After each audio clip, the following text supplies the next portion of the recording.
Good evening, Ma'am Julie Matanda. Good evening, classmates. We are in Group 4. Before I commence, I would like to introduce first our team.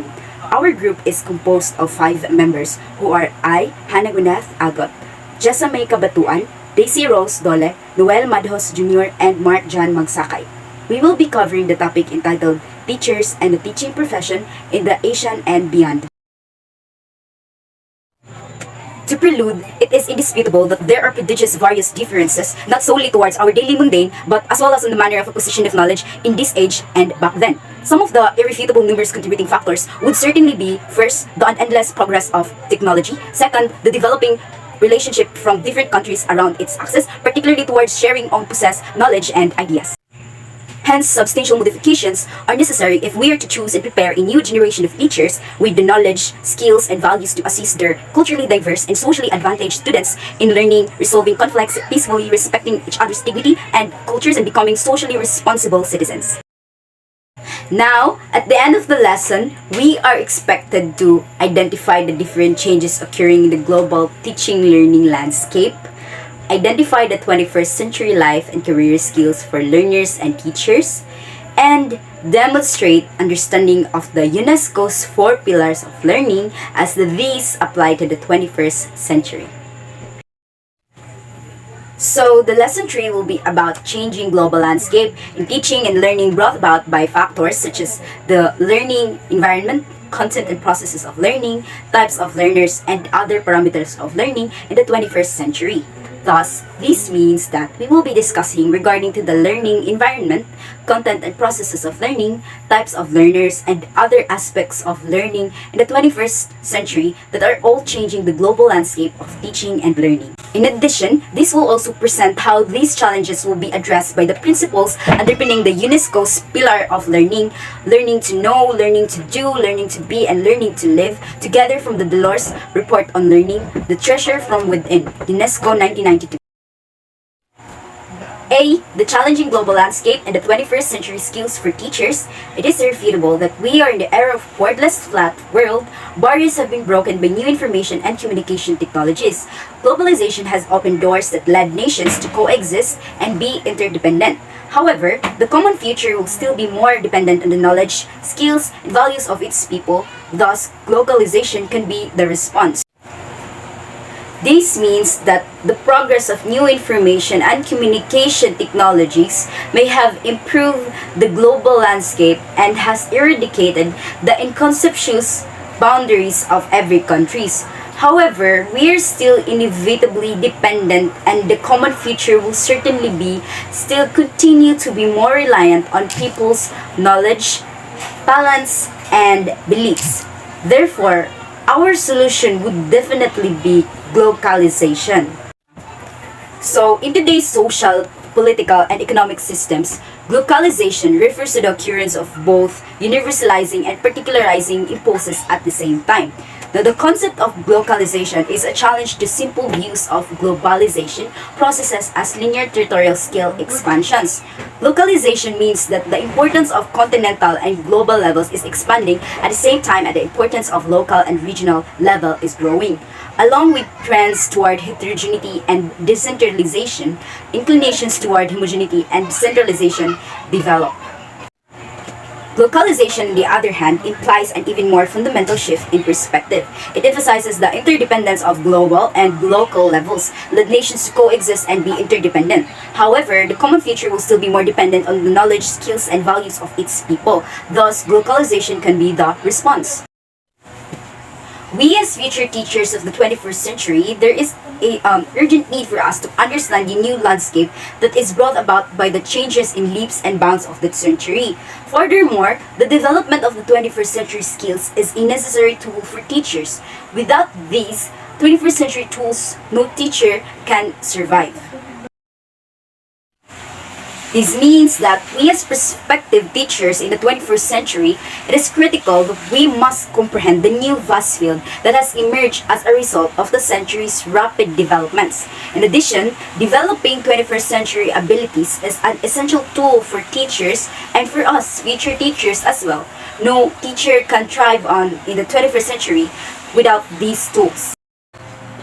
Now, for the next slide, Zoo 2006, as mentioned in Shema and Tech 2011, identified some key categories of the different changes and developments in the 21st century teaching and learning. To understand the categories, we will attempt to first describe the new learning environment, second, identify the new learning contents, third, explain the new processes of learning and how these will be facilitated, fourth, describe the new type of learners, and fifth, describe the new type of teachers.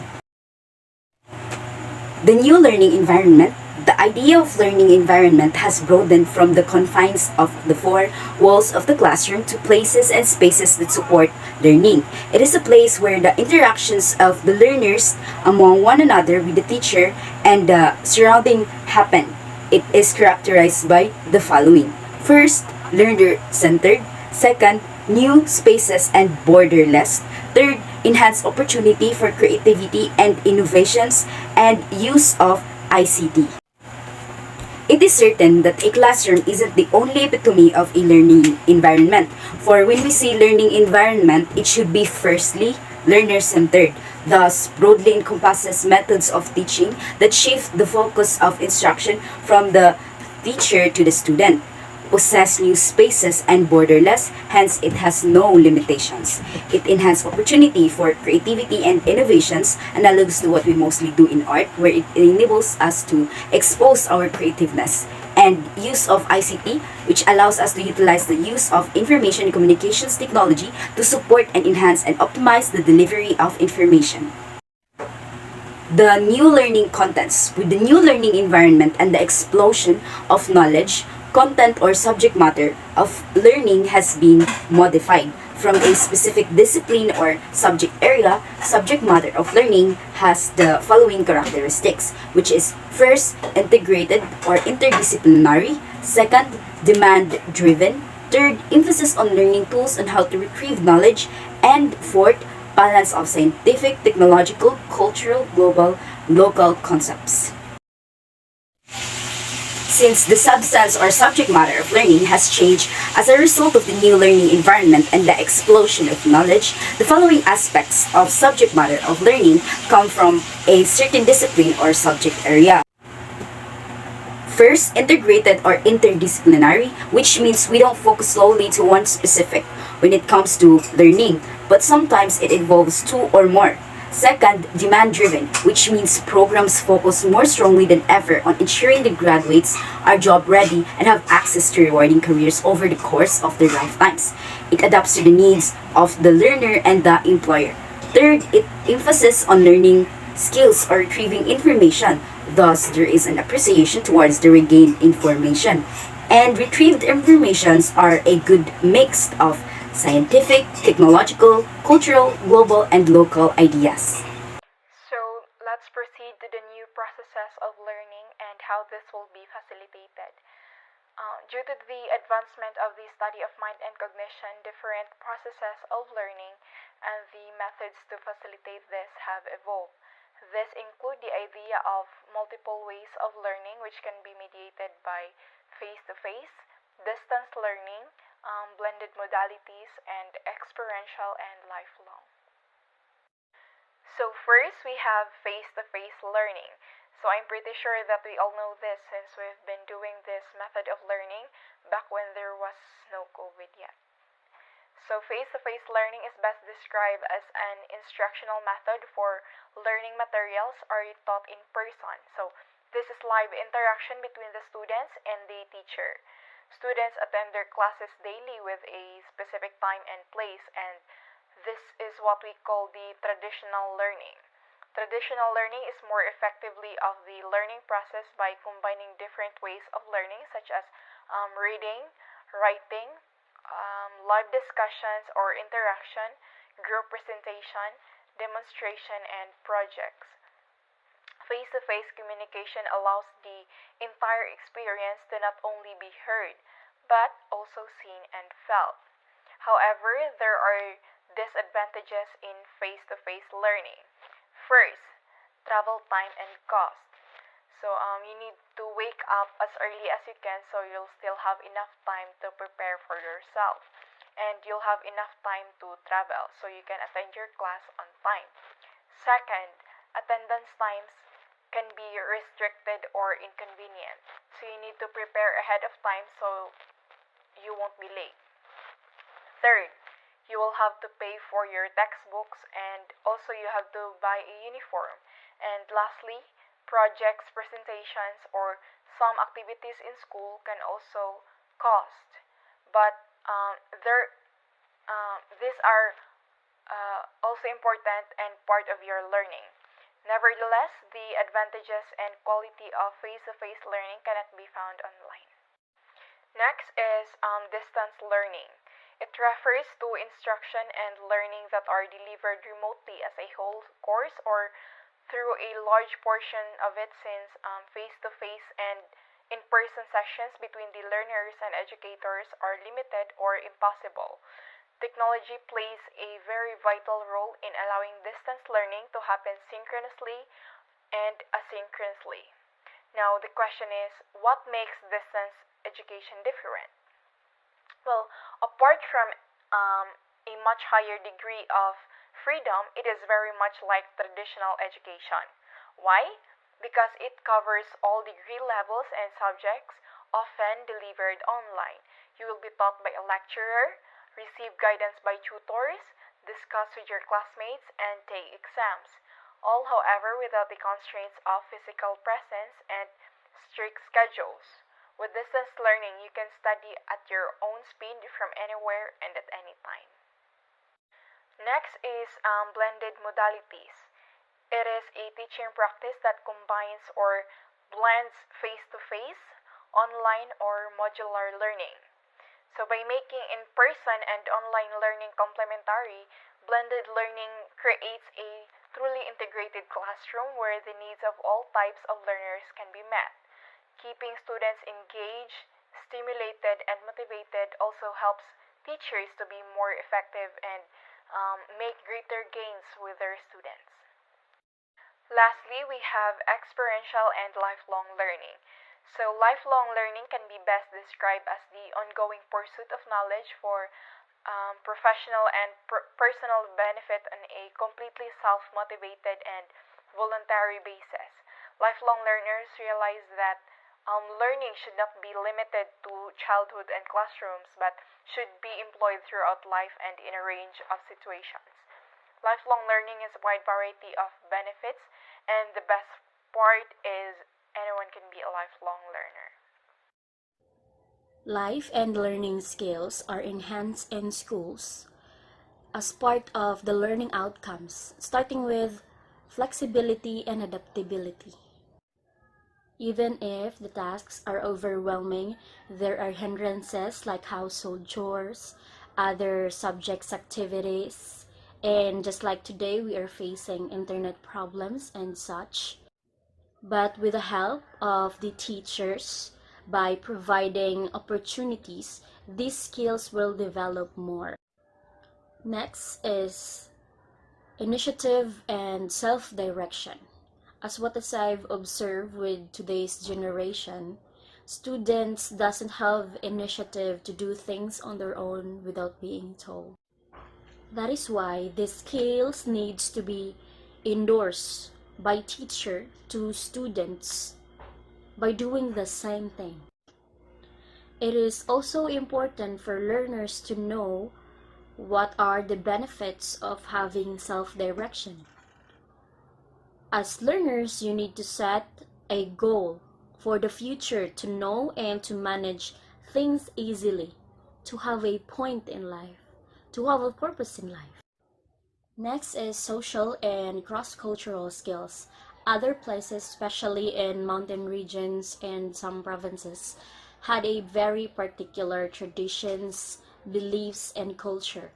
So if we are too narrow-minded and unable to respect the differences, then this may lead to chaos, ignorance, and even bias in way of handling. So in order to achieve social and cross-cultural skills, we must be open-minded. We must willing to accommodate and compromise. Productivity and accountability. These skills focuses on the outcome of doing tasks with cooperation, being able to multitask and also to finish these tasks given by your team leader or co-members at time or on time, since they are also doing their part for you, for your members to accomplish the task. That's what teamwork does.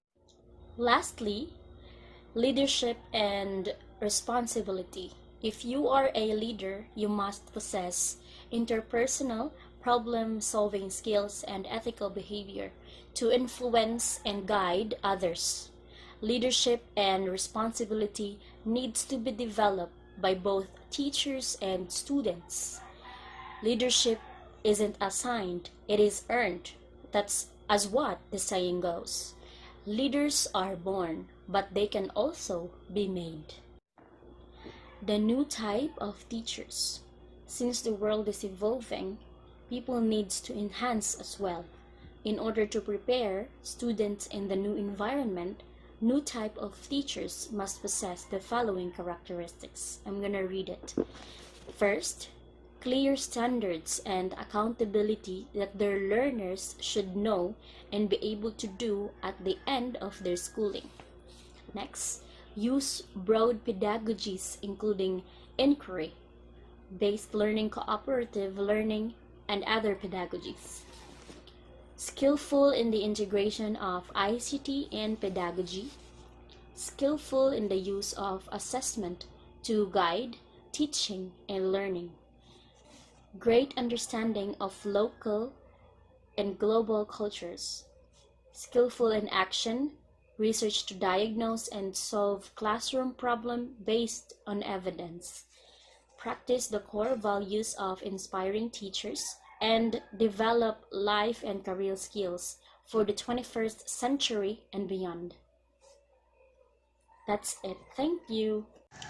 Good day to each and everyone. I am Noel C. Madjus Jr., your fourth presenter for the topic, The Changing Landscape for the 21st Century Teachers. UNESCO's 4 Pillars of Learning from Dole's report, Learning, a Treasure from Within. Our common future will depend on the degree to which we all become better world citizens.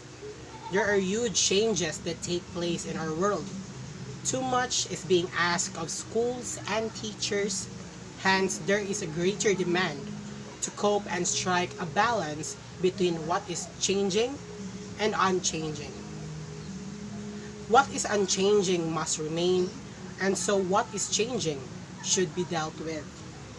When Jacques Delors wrote a report for the UNESCO entitled Learning, a Treasure from Within, it was because he believes that within each child lies treasure.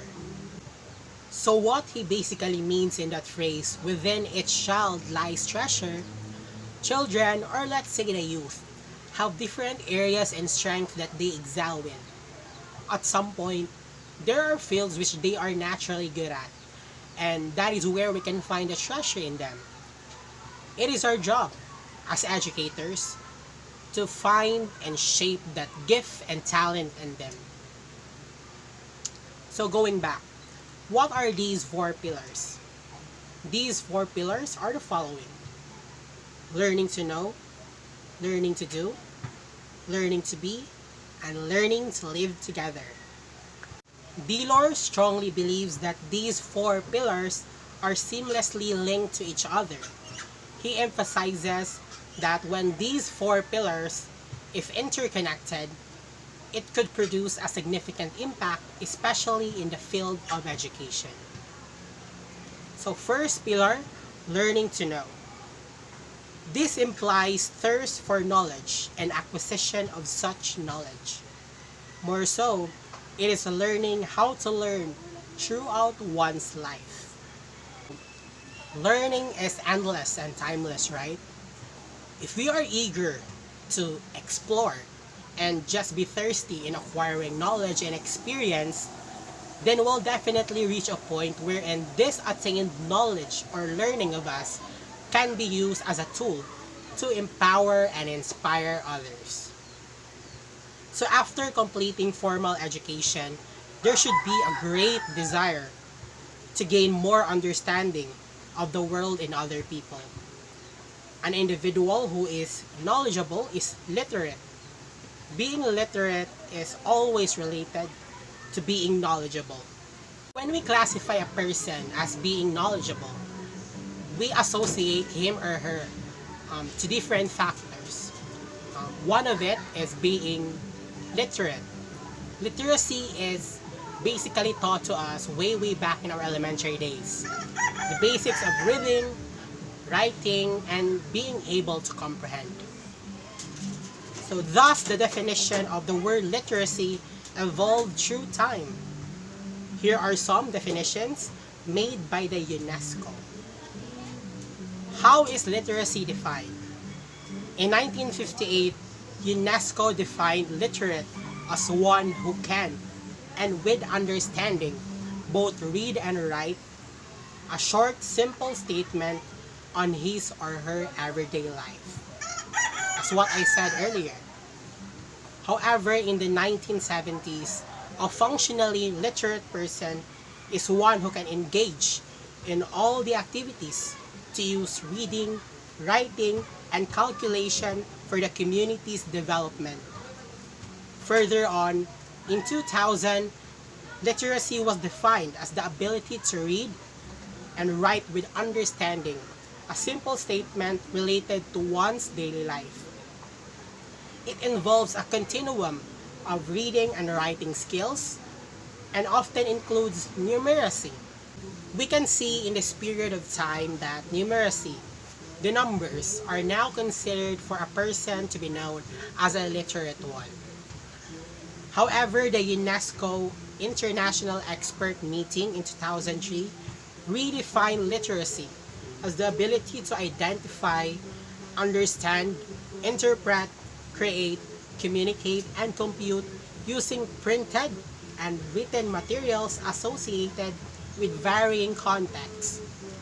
Literacy involves a continuum of learning and enabling individuals to achieve their goals, to develop their knowledge and potential, and participate fully in their community and wider society. So based in this definition, we can say that literacy comes with acquiring a broad spectrum of knowledge. And a person knows not just reading and writing alone, but also thinking in a bigger and wider picture. Learning is then processed by his or her mind, and plotting goals is already a part of this person's routine. Not just that, but also incorporating the community and the society to his or her ideals for the sake of socializing, of course, and using his or her attained knowledge for the greater good is already a sign for a person to be well literate. That would be all for my reporting. For the other three pillars of learning, this will be discussed by Sir Mark John Lorenz Magsacay. Again, I am Noel C. Madjus Jr., your future educator. The arts and creativity. Creativity and innovation are 21st century skills. Thus, in solving problems and creating artworks are part of this literacy. Art and creativity teach problem solving, in which is critical to be successful or for us to be successful in life. By engaging in artistic activities and study, children will develop confidence in their abilities, and they will learn how to be innovative as well. The arts encourage students to be risk-free in exploration, and in this freedom, they build such confidence.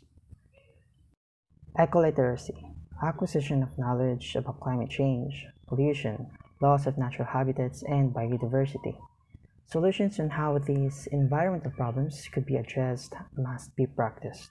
An example of this is to show sympathy in all forms of life, such as at basic level, example, humans. Humans need food, water, shelter, and any more on the basic equilibrium to survive. Cyber literacy, digital literacy, information and ICT knowledge. Being in the rapid changes in the use of technology for teaching and learning, Teachers and learners need to develop and enhance the use of digital gadgets, whether online or offline. At this time of pandemic, we are in a so-called new normal where students are told to stay in their respective homes and classes must be done online. As a student, we are adjusting with this new type of learning where we're only using like virtual classes, and also teachers need to adjust because it's our way of like communicating and like exchanging ideas. So it's really important for us to be flexible. Financial literacy, basic knowledge about the basics of economics and financial management. This is necessary for every learner and teacher to be able to handle income, expenses, and investments to be economically secure. It's important for us to know the basics about economics because it will help us like to earn money more and to save for our future, and also to handle investments for us to be secure. Media literacy. Teachers and learners must learn how to discern about any information which are transmitted via various forms and medias.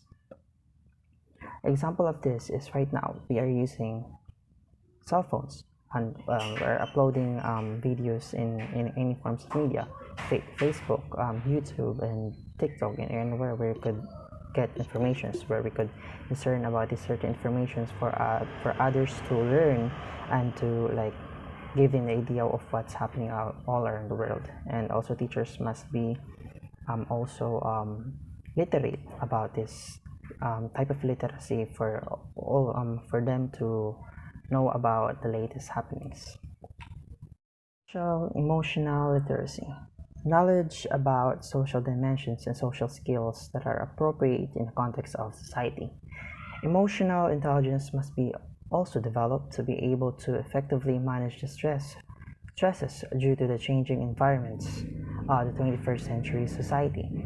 Yes, social and emotional literacy is also important because it helps us to like adapt to new changes in these times, especially we're in pandemic and you don't really know what will happen, so you have to be very ready emotionally and socially. So it's important for you to be like not to be so stressed because you're already prepared. Globalization and multicultural literacy. If you respect multicultural diversity, aware of the global trends, acknowledge differences and similarities, respect each other's dignity, then you are multicultural literate.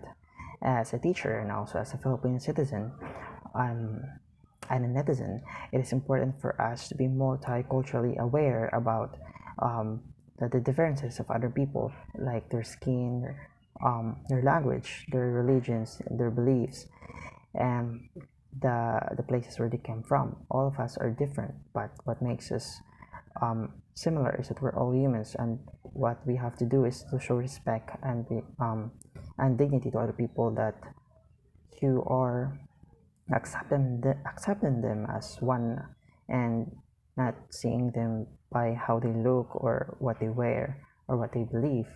But if you're a multicultural literate person, then you are able to understand the differences of everyone, and you're a great person with knowledge.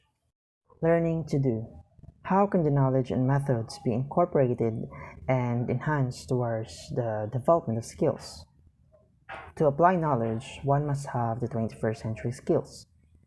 Qualification now is equated to skills and not to knowledge alone. Can the knowledge be gained, translated to application? Ask yourself. Learning by doing is a pragmatist view of life.